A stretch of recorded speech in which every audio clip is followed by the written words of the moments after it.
Okay, there's another question. Ohm reading for the heater element. I already have a video how to pull this out.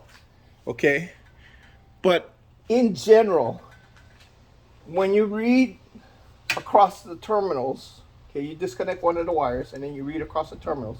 Generally speaking, there's a double element. Generally speaking, you will have some kind of ohmage across here. It won't be zero, but it'll be anywhere from say 80 to 300-400, and it really doesn't matter as long as it reads something. It doesn't read zero. Okay, if it reads zero, that means this thing's shorted out. It shouldn't read zero at all. You got to read something.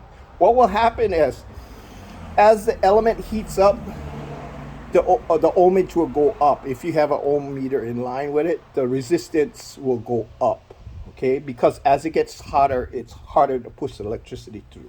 But when it's cold like this, it's a pretty low. It can be anywhere from like 150 to maybe 300-400 ohms. Okay, depending on the temperature. Okay, if it's real cold, like if you were to put this in an ice box and then read it, it'll be even lower. Okay, so the main concern, like with a single element, the main concern is this casing is nice all the way through. There's no pits, there's no exploded holes like a crater, because this thing is a tube with sand in it, and inside the sand, the dead center in the sand, there is a nichrome wire coil. The nichrome wire is what you're measuring, okay? And you're measuring across the two terminals, okay? Now, as the nichrome wire heats up, it transfers that heat to the outer casing, which then heats up the water. Now, if you were to heat this up without water, it'll bend. You'll see this thing bend. It'll turn cherry red, and then it'll eventually melt and short out. Okay. Now, as far as the exploding element, what happens is the pinhole gets in here, and water soaks in after it cools down. Water gets sucked in, and this whole thing fills up with water. What happens is, as soon as you turn it on, the wire turns red hot. Okay. When it turns red hot, all the water that's in there turns instantly to steam, and then it boils, and then that pressure, it will steam out of the hole, but not fast enough. It'll eventually just explode.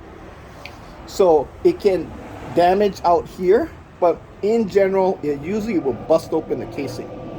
When it does that, the wire is exposed to the boiler water, and then the wire actually shorts out between the wire and the water. The electricity goes through the water, and then the outer casing of the boiler, which is metal, which is grounded. So the water will short out the element. So no matter what the electricity does on this side, as long as there's power on one of these legs, it will short directly to the water, to the case, and then it will heat the water to boiling.